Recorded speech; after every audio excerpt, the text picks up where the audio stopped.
Step into the ring, grab the mic, ring the bell, cause WWE Talk's about to drop a pipe bomb. Food in the I gotta keep it 100. Alright, man, today's video we gotta talk about Paul Heyman's fall off.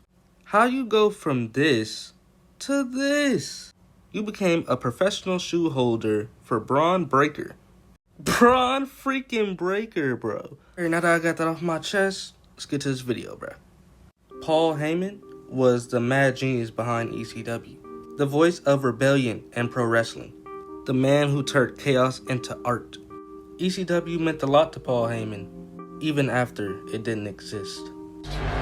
ECW wasn't meant to last. We were meant to go out in a blaze of glory. We were Napster. We were here to change the business. We were here to disrupt the industry. And it's exactly what we did.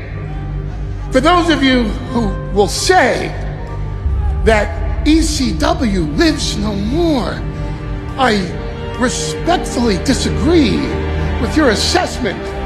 And for those of you who don't realize that ECW is alive today in the matches that are performed in front of you, that in the concepts that have been adopted by the entire industry, and the passion of the fan base that still comes today to WWE and any other wrestling promotion on the face of this planet.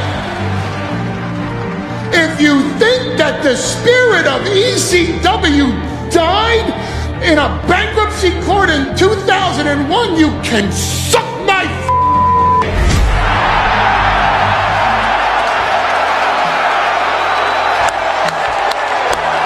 In the late 90s, one wrestling promotion dared to defy the norm.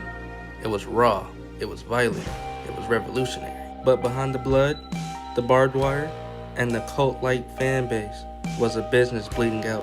On April 4th, 2001, ECW filed for Chapter 11 bankruptcy. The company owed a staggering $8.8 million, and the company built on chaos collapsed under its own weight. Paul Heyman's own parents were owed over $3.8 million. Heyman himself, $128,000 in unpaid wages. Even WWE was owed over $500,000.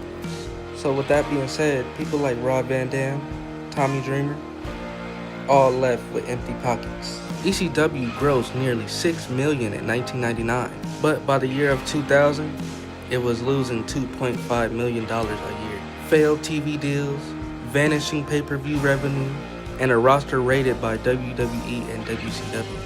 Paul Heyman claimed ECW was owed $2.8 million by in-demand cable, money that might have saved the company, but it never came. ECW might be gone, but its legacy still bleeds through the ropes to this day.